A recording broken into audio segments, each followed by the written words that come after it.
Alright everybody, this is Scott with New Life Garage again, and I got Dirty Hooker put back in the barn. Got the boat backed in, as you see.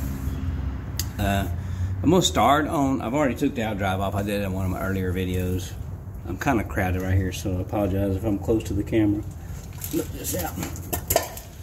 So what we have is, let me see if I can show you this.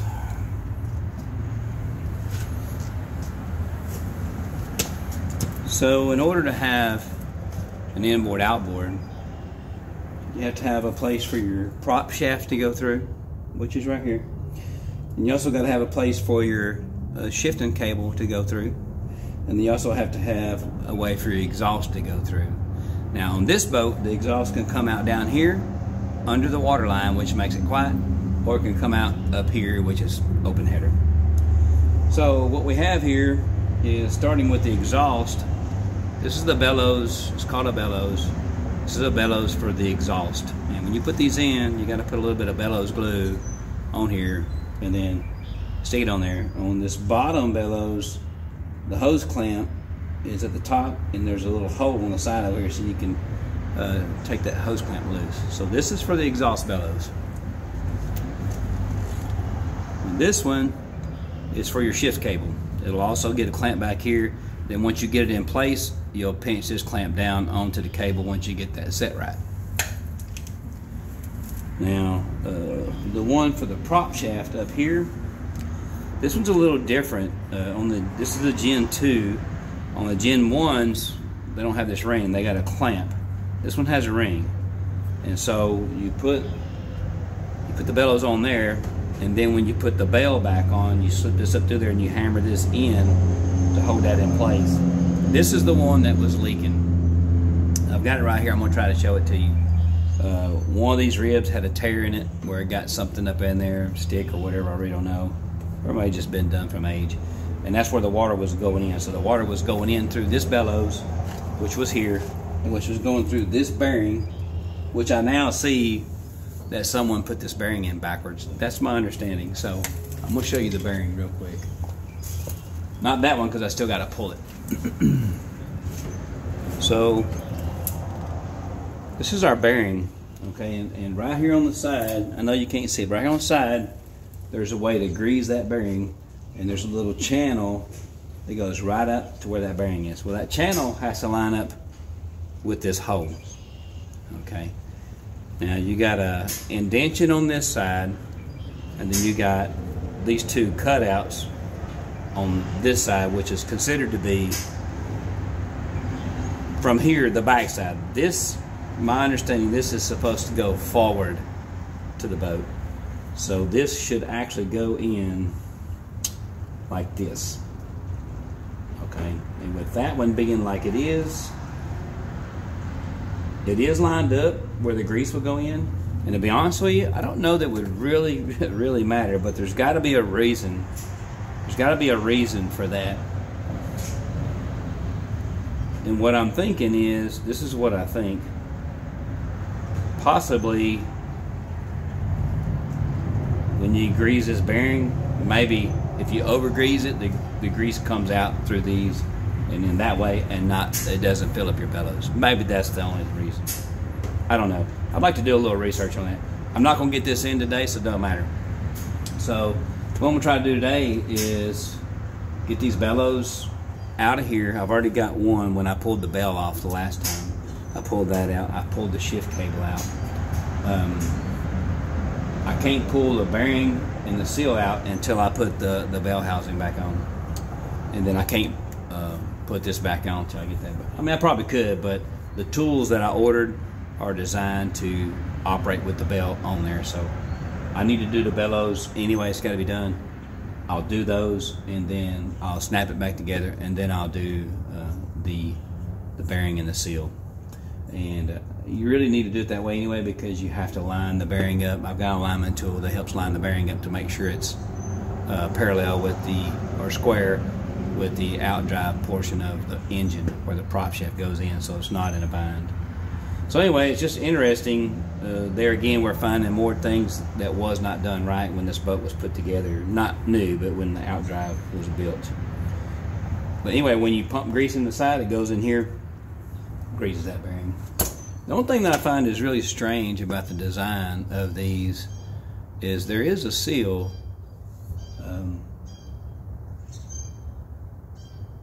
behind that bearing, and you would just almost think that the seal should be on this side of the bearing, and then if you did leak water, the seal would be the last line of defense for the bearing. But that's not how they do it. And maybe the seal is not really supposed to help keep water.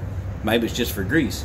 And maybe when you put this in and you grease it, that seal helps contain it in this one area and helps grease the whole bearing. Maybe that's the whole deal. I'd love to know. If anybody knows, I'd love to know, because that's the only thing that makes sense to me. And that seal, I'll have to look at that and see which way it's designed, I'm assuming. Got it right here. So this is the seal. I want to look at this real quick. Just real quick.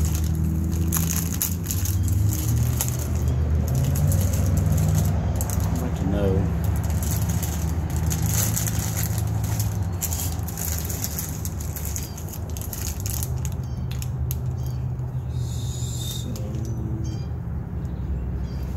The seal, from my understanding, goes in this way, which would mean it's designed to keep stuff from going into the boat, whether it be water or grease, or I'm not exactly sure.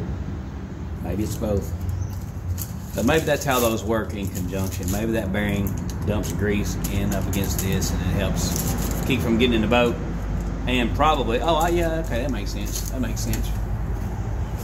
Yeah, that's probably what it does. I don't know this for sure now. This probably dumps the grease out when you over grease it. And they're so careful about our lakes and streams and things like that. They would rather dump the grease back in the boat than they had if you over grease it somehow and it got out into the water. So I guess that makes sense. That's maybe what it is. When we grease this thing, maybe we can figure it out. Maybe we can take the Owen and pump grease into it and see if it comes out those two holes. I almost bet it does, because that kind of makes sense. Anyway, so I've put a mark on this. Magic mark. Technically, when you're installing this, you can't see that mark, so you're going to have to line it up. Once you start banging it in, you're going to have to check and make sure that it's where it's supposed to be, and then we'll knock it in. Anyway, I'm not going to, just video this whole thing, because I don't know how to edit it. So basically what I'm going to do now, this hose is new, and this bellows right here is new. I'm going to change it. I didn't have the tool to do the prop bellows last year when I did this, and unfortunately that was the one that was leaking. Let me see if I can pull this up right here. If you can see this right there, that's a tear. Typically when these things start cracking, they crack on the side. This is an older bellows. I'm surprised it wasn't brand new, because they rebuilt the outdrive. I don't know why they wouldn't put brand new bellows, but this one was definitely not brand new. And this leaked the whole time that I've owned the boat, which this is only my second year to have the boat. But that hole right there, if you could probably poke your finger in it, that's a pretty good size leak when you're talking about, every minute that you're on the water, it's leaking water into the boat. So I do not want that problem this year at all. I mean, you're probably not ever going to stop all the leaks, but it'd be nice to have a boat that didn't leak. So I'm going to pause the video. I'm going to try pausing the video and not stopping the video. I'm going to try pausing it, so maybe we can just pick right back up. And then I'm going to try to get some of the stuff out here.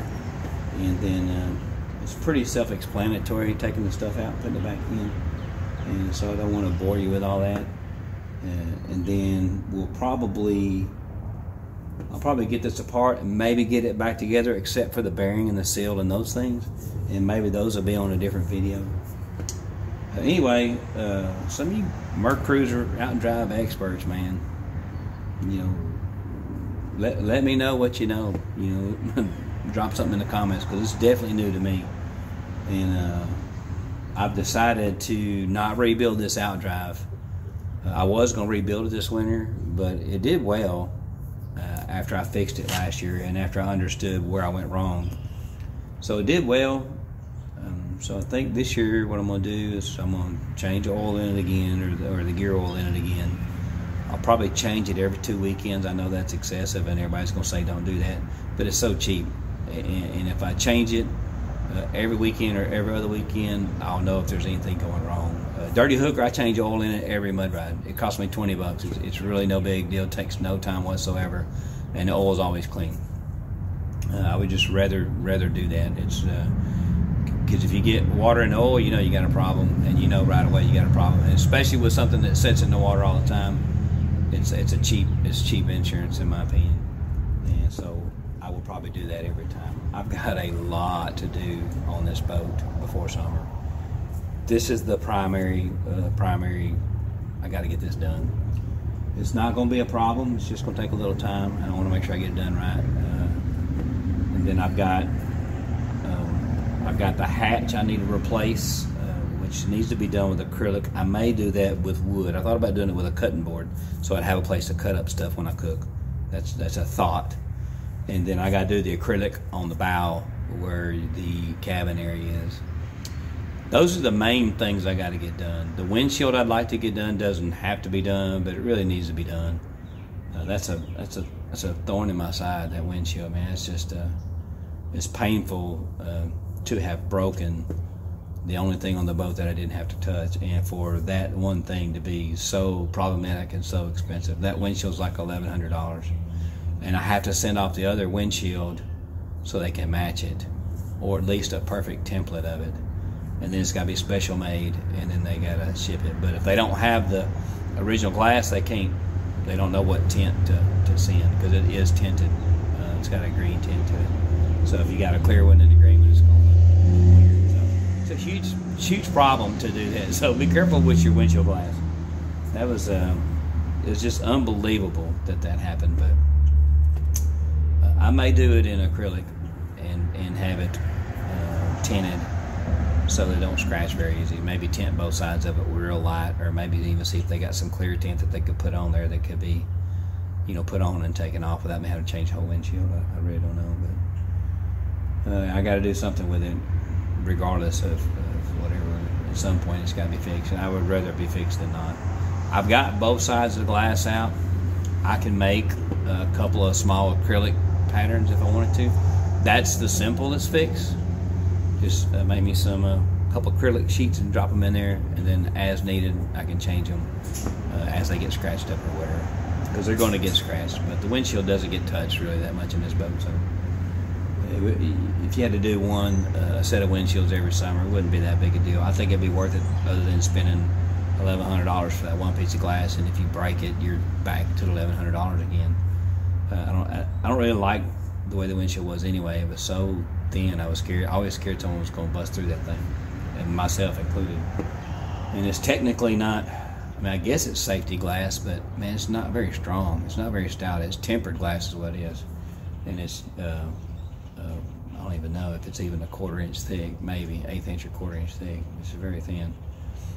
But I just know when you push on it, it flexes, and I could just see it very easily breaking. And tempered glass, it's pretty stout, but if you hit it with any kind of a sharp object, you put it in any kind of a real bind that's sharp, it shatters the whole entire glass. So don't just put a crack in it, it just explodes. Anyway, I'm gonna pause the video. Thanks for stopping by. I uploaded a few videos today, just to kind of update y'all on what's been going on, me moving stuff around and stuff. Dirty Hooker motor a little seized up on me. That's I'm gonna tear it apart, one weekend this summer. Probably one weekend that I'm on call. I'll probably come out here and tear it apart. I'm pretty sure it's gonna be that number 2 cylinder. We'll see. If it's not the number 2 cylinder, I'll be surprised. I'm pretty mad at myself about that, because I know it's a mistake that I made, and I'm pretty sure I know what it was. And it may not be. I may take it apart, and it may have been just, this motor's old. It's just been around the block a million times, but as far as I know, the bottom end was fine. I set the rings up for factory spec. I called Rev 6 and spoke with them on the phone and asked them if their kits come shipped with the rings already prepped for the cylinders per their specs, and they said no to prep them for the factory specs, which is what I did. And I put it right in the middle. The factory spec is, I can't remember, but it was like 8 to 18 thousandths. Anything in between there, you're good. Of course, the tighter you make it, the more careful you got to be with it. And so I kind of went right down the middle on that. Last time I did it at 18 thousandths. But with the tolerance being okay from 8 to 18, I put it right around 12. And I've just babied it. You know, we just literally got 4 or 5 hours of drive time on it, and it just, we were idling back. Just, of course, we don't ever drive very fast. We were idling back, and it poofed a little bitty, teeny tiny poof of smoke out, and it died. Which I'm pretty sure was, the poof of smoke was probably from the E-clip that holds the wrist pin in. It probably popped out and jammed up in between the piston and the cylinder wall, which would destroy the piston and the cylinder wall. So I'm going to need at least one cylinder. I've got some cylinders around here that aren't ring grooved or anything. I could probably re-ring them and put it in and probably just fine. But I didn't want to do that originally, and I probably should have done it. But anyway, I'm going to stop the video, and then we'll pick back up in a little bit.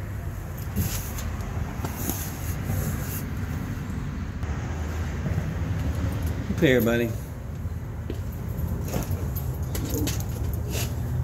I've got the bellows out. So here's the exhaust one. Right here. Like I said, it was still in good shape. It was new.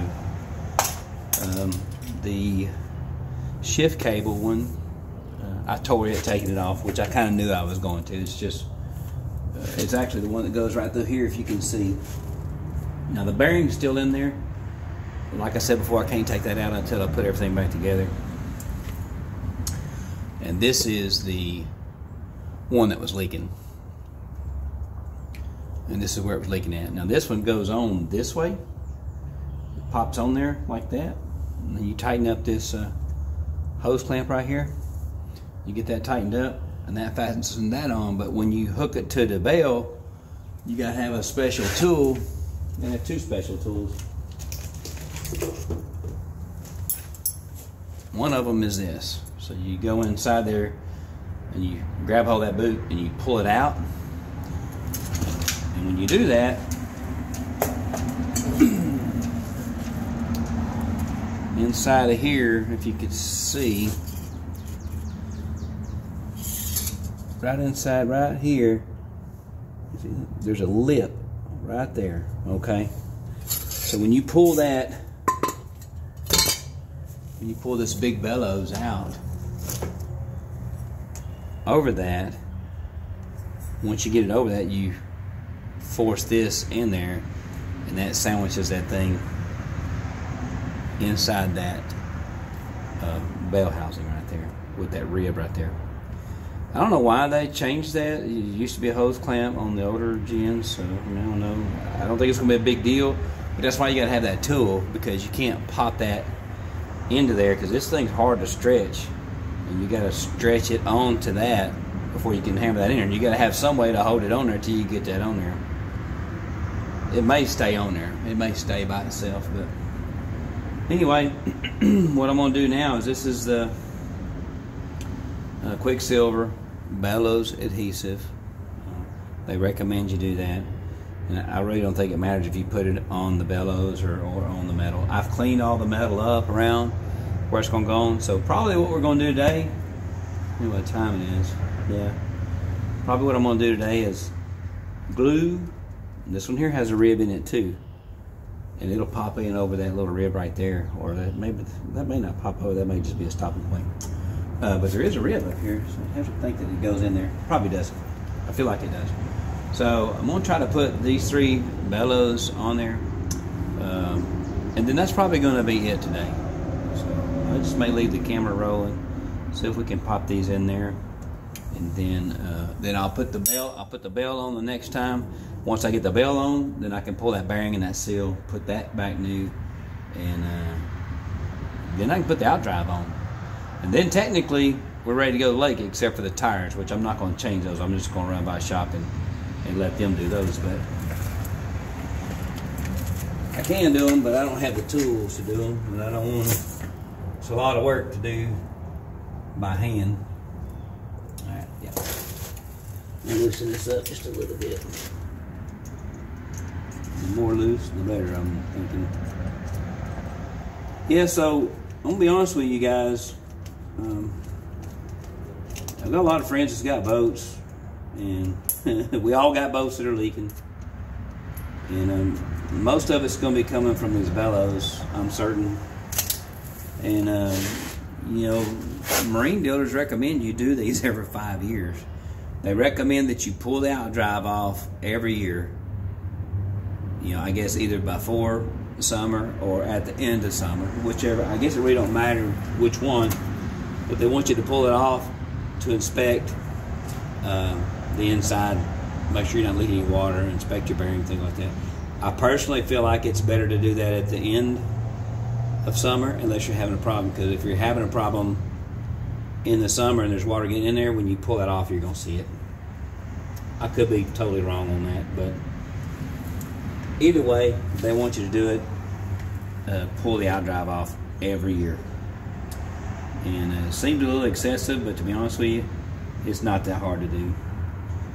The outdrive is one thing. This is another. This is every 5 years. And they'll tell you, they're not just telling you to do that so they can get you money. You can just, it's a job you can do yourself if you're very, you know, inclined to do so. But they just highly recommend it, and I do too. I mean, there's no worse feeling than having a boat and trying to enjoy the weekend with your family, but the boat's sinking. I mean, technically, it's not technically sinking, but if you're not pumping it out faster than it's coming in, it's sinking. So it makes the time at the lake less enjoyable, I can promise you. Oh yes.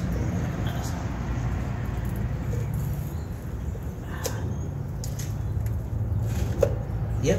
Okay, yeah. So that rib does pop over that back piece. And to be honest with you, that adhesive made that much easier to slide on. So I'm just gonna let that be just like that. And then we're gonna slide this exhaust one on.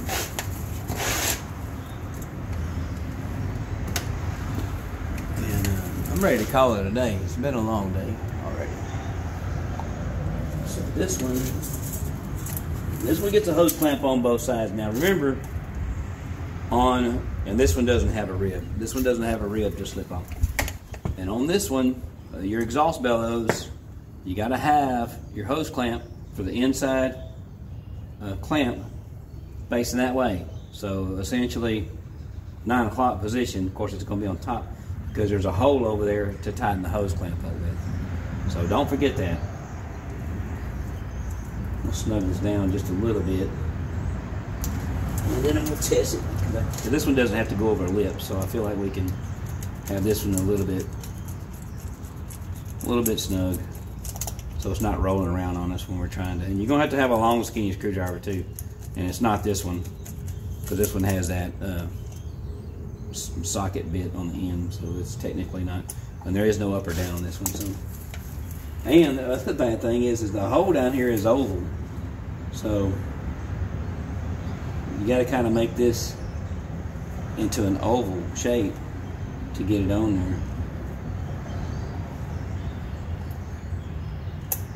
So when you do that, just make sure you're on top of that.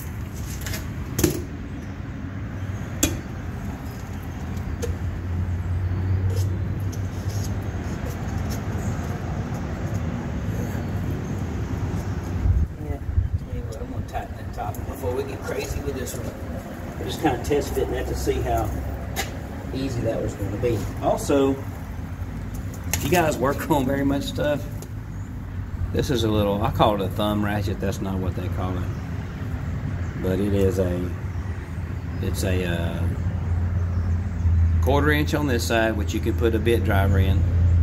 It's a 5/16 on that side. You can put Phillips head, flat head, whatever you want in there. Or you can put a little driver in there for 1/4 inch sockets. And then it's actually a ratchet wrench.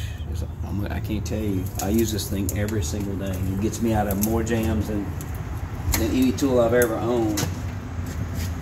And it's made by Klein. You can get them on Amazon. If you just type in, I think it just Klein finger ratchet. I think that's how I usually find it. I've got a couple of them. And you'll never find me without this in my pocket. It's because it's one of those ratchets that you didn't know you needed. Most people look at it and think, you know, what a joke. But it can save you hours. It works just like a regular ratchet. So I'm gonna see if I can get this in here. Get this one snugged up.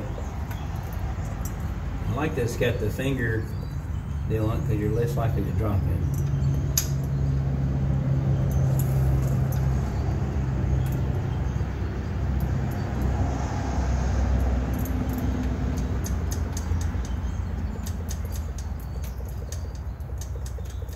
Not a lot of room in here, so you gotta have your patience.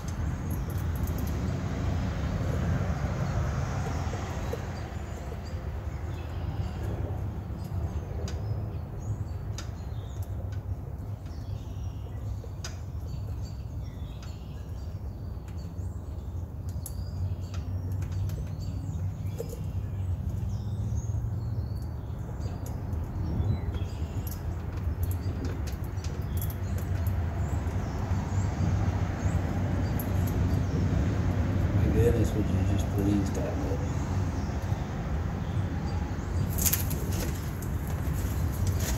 Not being very patient.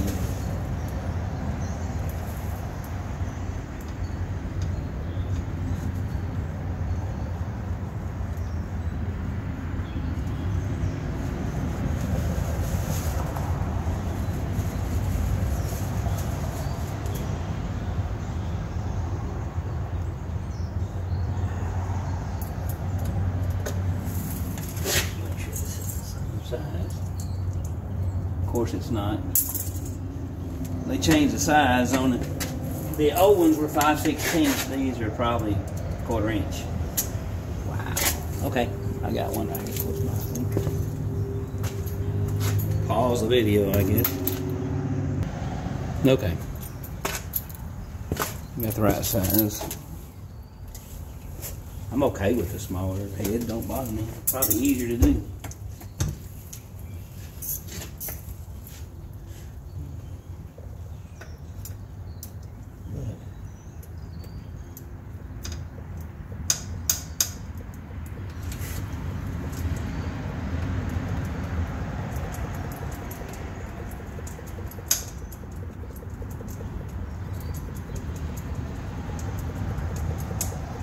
Wish there was a better way for this, but there really just isn't. You just gotta be patient, take your time.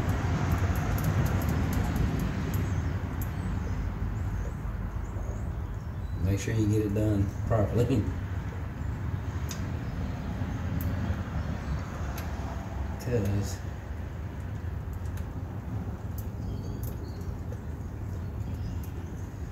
you don't want this coming off.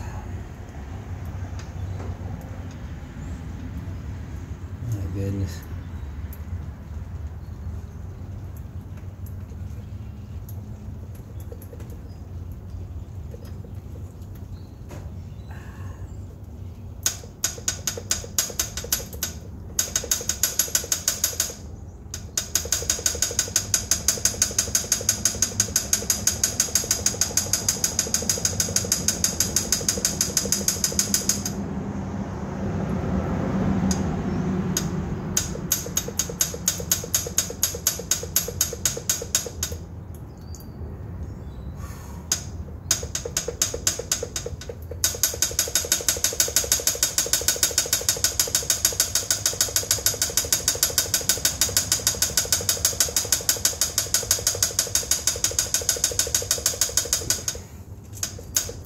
We're turning such a small amount, it's not even funny. It's getting tighter though.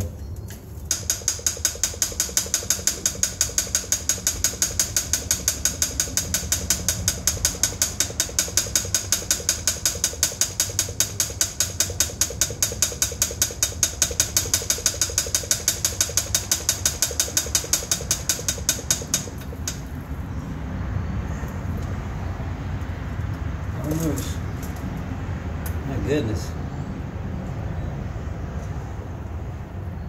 Turn the steering wheel, make it a little bit easier, but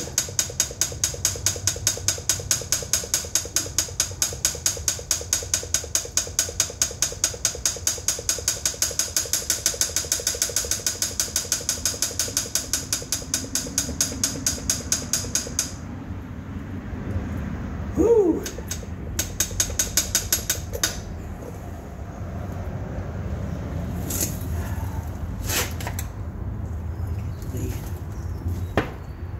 Turn. Yeah.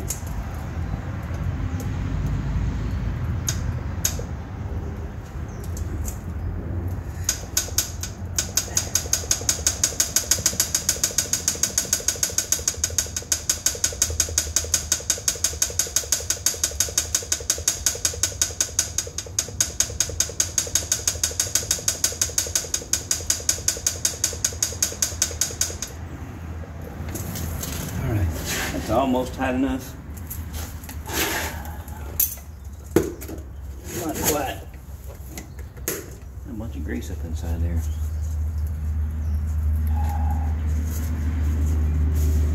Because I don't want to make any mistakes, I'm gonna go up here and turn the steering wheel to the left a little bit. See if that makes it a little bit better. That clamp don't have to be super tight, but I don't want it coming loose. Because it's, you know, you stretch that boot every time you raise your outdrive up and down. You stretch that boot a lot, so it needs, and it's stiff when it's brand new. So let me go up here and turn the steering wheel a little bit.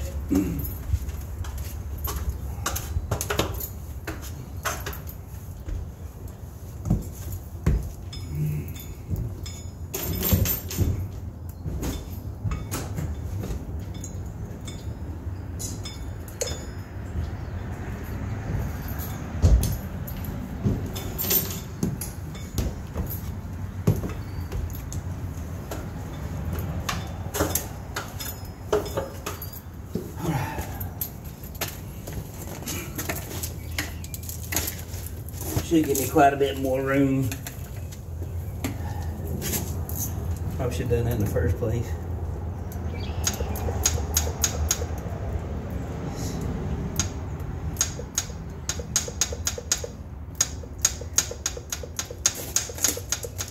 It's still turning about the same amount, but it is easier to get in here.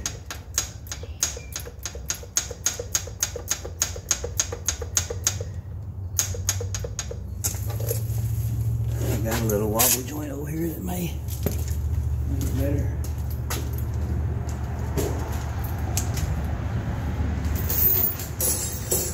Let's try this out.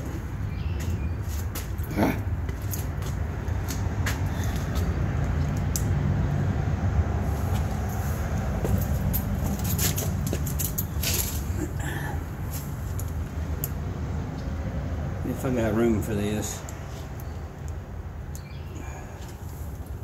There's a wobble joint there, and maybe we can get a eighth of a turn out of it each time. That on there, maybe.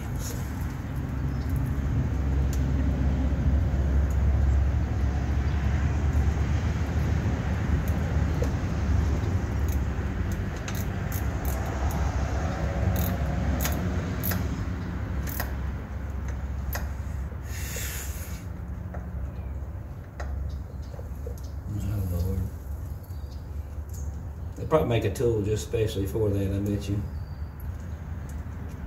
It may be the tool I got in my hand. I hope not. I think they could do better. It's pretty tight though.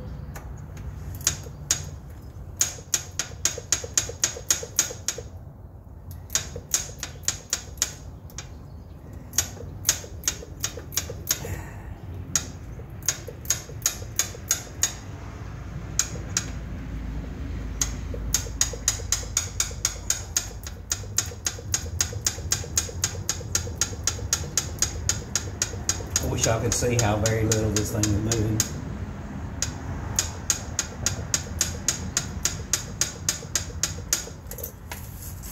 It's almost insanity.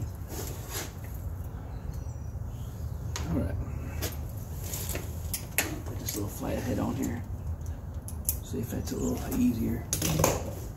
We're almost there, I promise. No, it don't seem like it. It sure don't seem like it to me.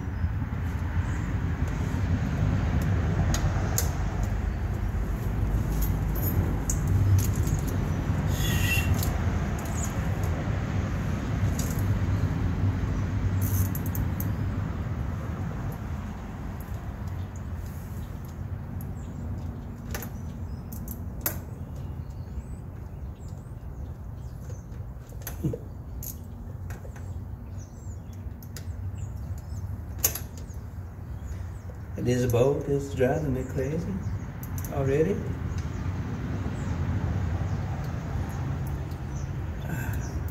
All right.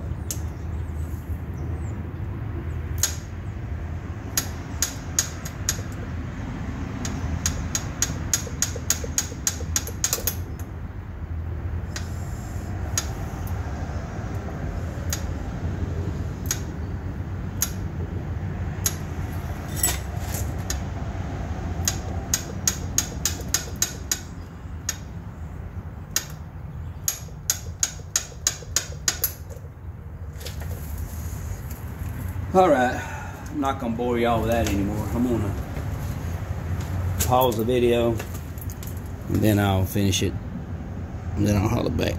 There we go.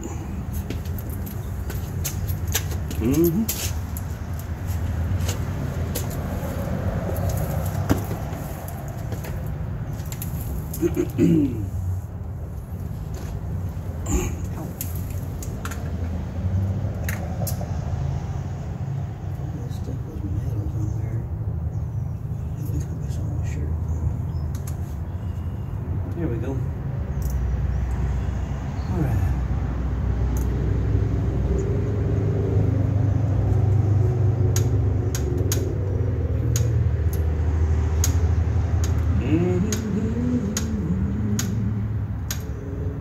I used to spend my nights out in the barroom. Liquor was the only love I know.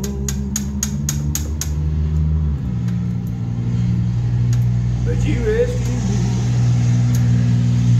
by reaching for the bottom and brought me back from behind too far gone. You're as smooth as Tennessee whiskey. You're sweet as strawberry wine. You're as warm as a glass of brandy. Honey, I stay stoned on your loving all the time. Are we there yet? Man, it's close. Ah. I look for love in all the same old places. And the bottom of the bottle's always dry. Yes, it is. When you poured out your heart, I didn't waste it. 'Cause there's nothing like your love that gets me high. You're as smooth as Tennessee whiskey. You're as sweet as strawberry wine. You're as warm. I mean, come on, dude. You got to be getting close.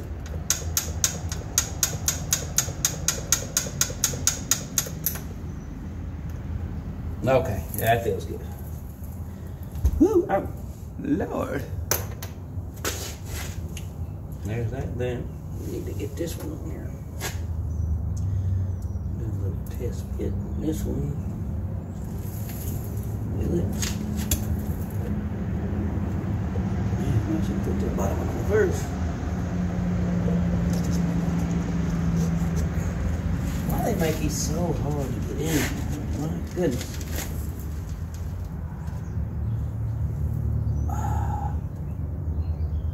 I mean, wow, that's gonna be tough to get.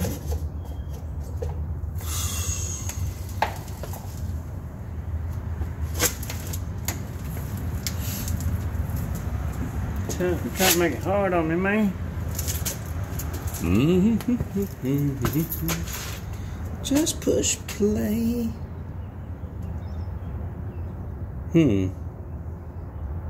Oh, I didn't ever pause it.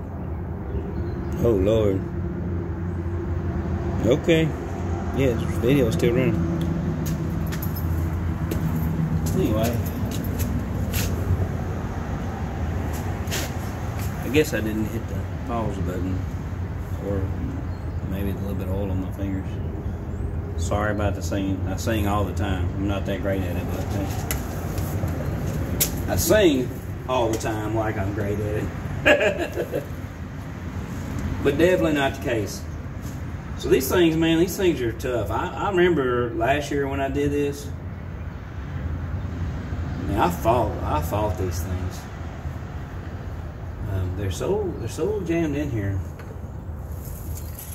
I'm not sure which one I want to put on next. I'm not sure if I want to put this exhaust one on next or if I would rather do the... I might have done this one last, but I really feel like it was the most important, so that's why I wanted to get it on there first to make sure it was on there right. I don't want no... Because the exhaust, if it leaks, you know, water's going in here anyway. You're not stopping that. So I don't really think that's as big a deal. I could be wrong.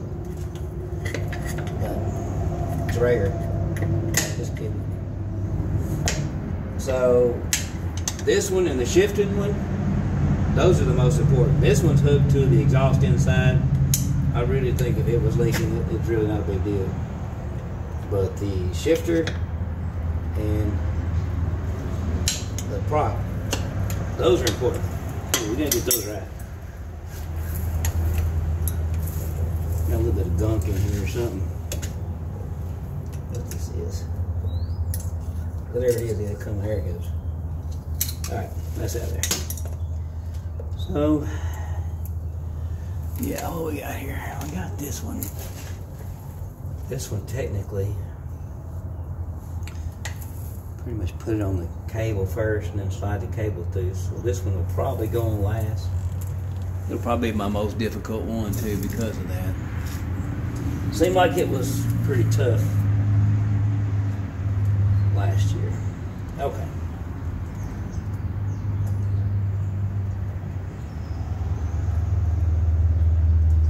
So I got this kind of shaped like an oval. So I'll kind of see if I can test squeeze it on there.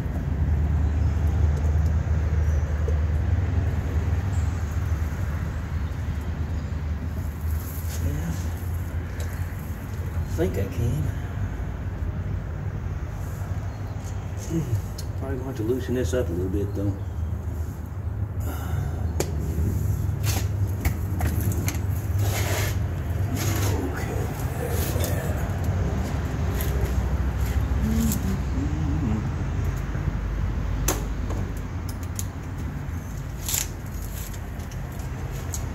If there's anybody still watching, I appreciate it.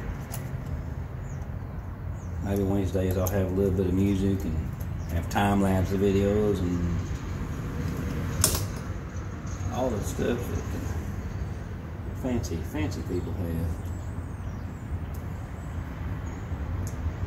Something to make it more entertaining. If you made it this far, you definitely have some patience, and I appreciate it. And you're not gonna hurt my feelings if you don't make it this far. Okay, I guess it's gonna slide on. So let's get some lube/glue on here. I've seen this type of glue before on a lot of things. I never knew the glue was for boats too. But hey, I like it. Anything to keep this thing from leaking, I'm down. I do not want to deal with this boat leaking this year.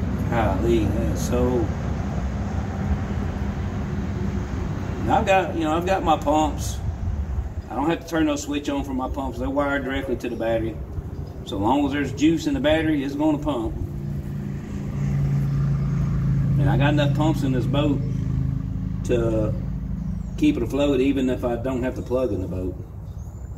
The reason why I know, because I tested it. By accident, but I tested it. And it does keep up. As long as you got it on. Which is why I wired it directly to the battery, because I put my boat in one year. I put in my boat in one weekend. I didn't turn the bilge pump on. The bilge pump was automatic, but it still had a switch on it. And I didn't turn it on. And some of my friends were helping me get the boat in the water. And because of that, it's one of those things where you're used to doing something a certain way. And then I had my friends helping me because I was by myself. And so things started moving a little faster, and I just forgot to put the plug in. So back to boat in the water, sitting there idling, all this stuff, I back it out. We're idling, waiting on everybody to get in their boats and get. I was the last one to get in. So everybody took off, and I took off, and I just happened to notice it really took this thing a long time to plane out, which was like an unusual amount of time. And so I was cruising along there, and it kind of sounded funny for a second. And I turned around and looked back at the engine compartment. I seen the plug sitting on the floor. Yeah, panic set in. So I raised up the engine compartment, looked in, and the water was up to the pulleys. That's why the engine was sounding funny, because the pulleys was in the water, so the belts were slipping a little bit. So it was cold. The water's like 65 degrees. So I grabbed the plug, jumped in the water, dove down underneath, and was putting the plug in. And I thought I had it started. But I didn't, and I was having to hold myself under the water with one hand and turn the plug with the other. And just about the time I thought I had a turn on it, I let go to get another turn, and the plug fell out, went to the bottom of the lake, 200 foot of water. So I jumped back up in the boat, and I idled it over to the bank, which wasn't too terribly far, and backed it in, called my friends. They had another plug. They met me there where I was at, and put that in. But what I learned is number one, I changed my plug so that it won't leak that much. It's got a little ball bearing in it now, so if you leave it out, it'll just barely leak. So I changed that. So if you do forget, it's not a big deal. And then the other thing I know is I don't want my pumps where I gotta turn them on. I wired them to the battery, directly to the battery, and I put them on their automatic pumps, and they come on as needed. So no matter if I'm sleeping or whatever, it's pumping. I don't have to worry about it.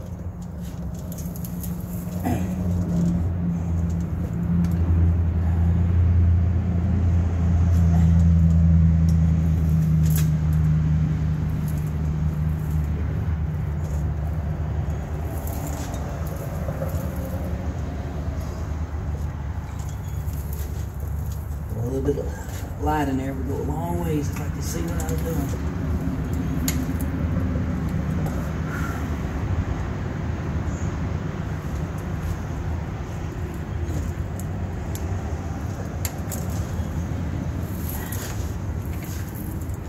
There we go. Yeah, that's a good trick right there. I like that.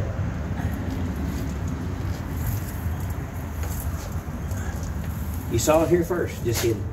So what I just figured out is if you put your fingers inside there, spread it out, it pops right on. Y'all can write that one down if you want to. I like it. I'll never forget that trick for as long as I live. That was simple.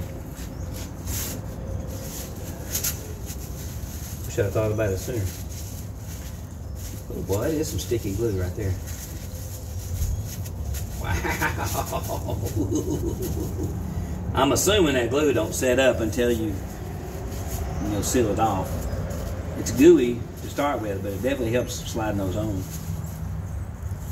Now, I don't have my super long skinny screwdriver with me. I've got one, I don't have it with me.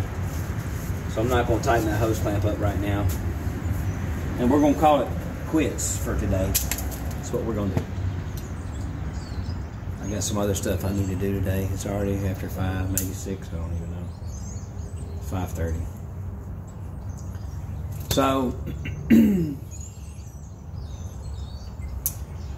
what we got left is I got to tighten that hose clamp, and then I got to slide this bell on. And when I slide this bell on, I got to slide this cable in, and this cable's got to go through this shift cable bellows. Okay. Once I put that bell on and get that on, then I can hammer that ring in. This right here, for those of you who don't know,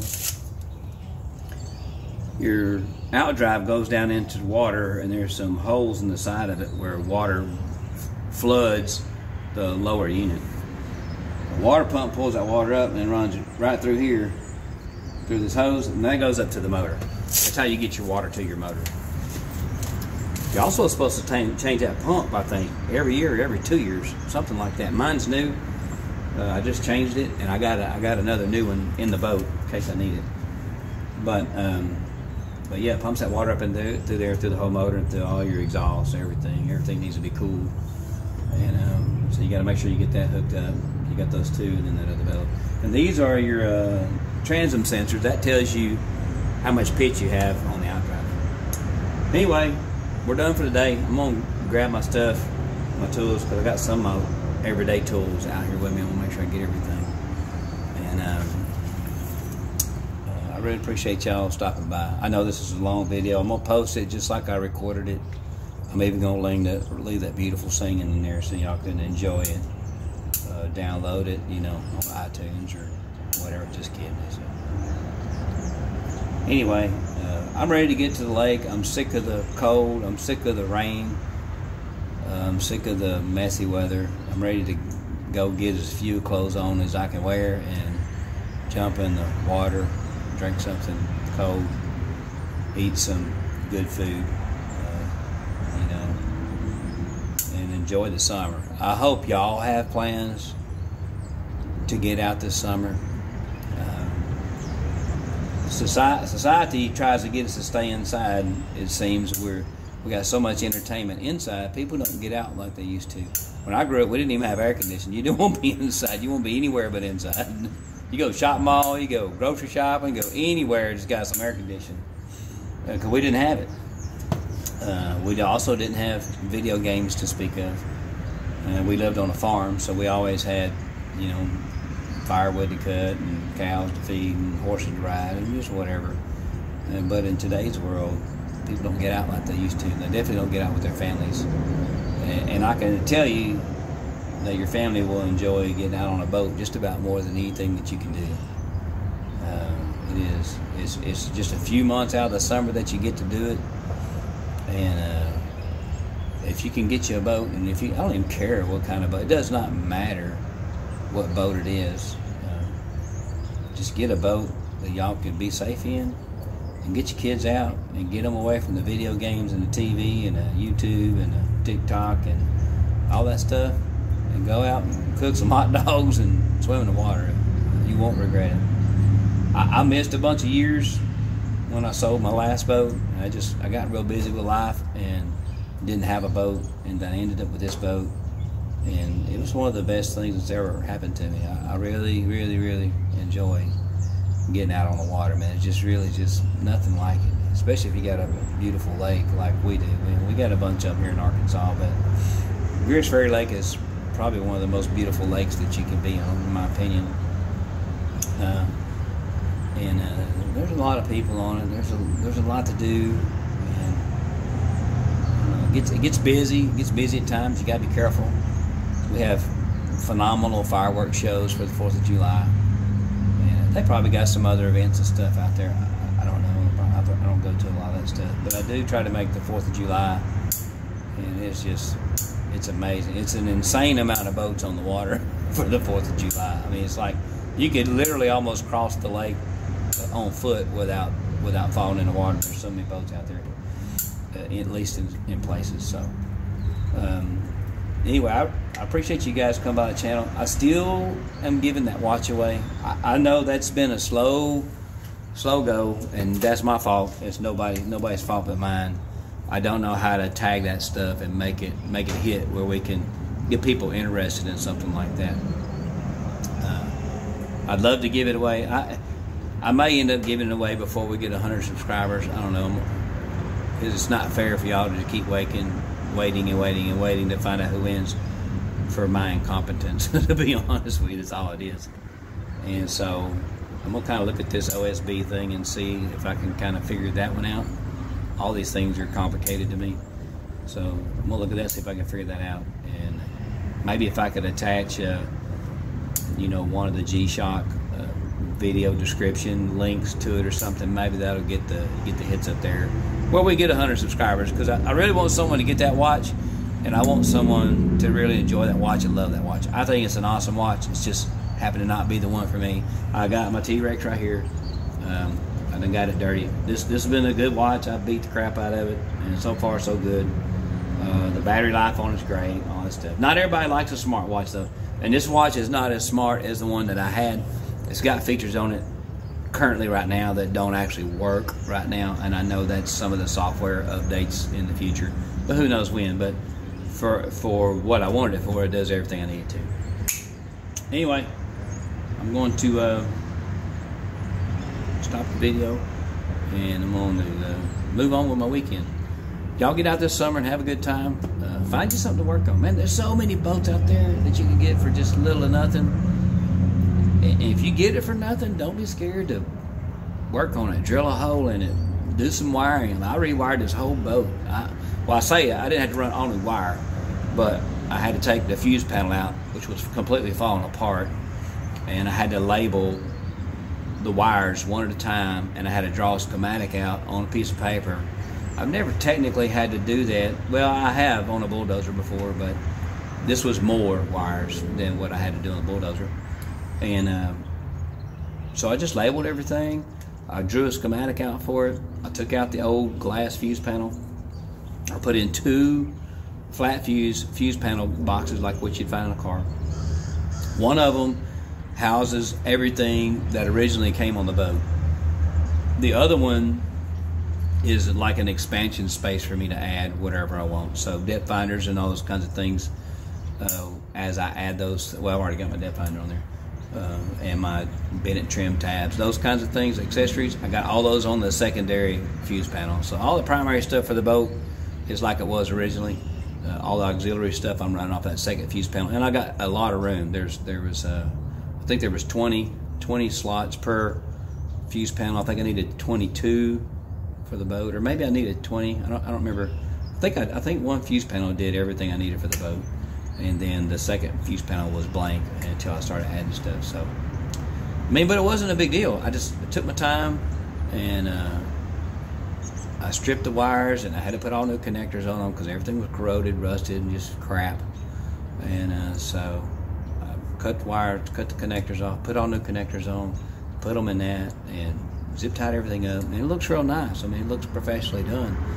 It's not something I do every day. I've done a lot of wiring in my days, years and years ago, when I used to do mobile air conditioning. I used to put air conditioners in these big school buses, and I'd have to wire the whole bus for the air conditioning, and these would have dual air conditions with idle-up controls and diesel generators to run, so I had a lot of wiring to do, and I had to loom it and had to make the harnesses and all that stuff.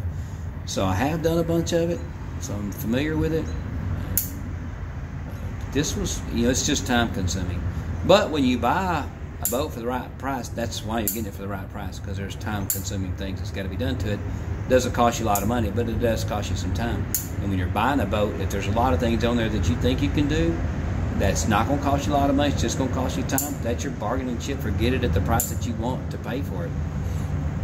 Somebody can ask you, $3,000 for a boat, and that's fine. It may be worth $3,000, but it may not be worth $3,000 to you. So you can easily say, well, you know, I understand your boat's worth 3, but to me it's worth 2. I'm willing to give you 2. And if they don't want to do that, you can walk away and go find another one. But that might be what you have to do to justify that time, you know, because time is everything. But at the same time, when you have something like this to work on and it requires that time, it's a healthy thing if you control your anger. Sometimes that's hard to do. All right, I'm going to get off here and I'm going to go home. Y'all have a good rest of your weekend.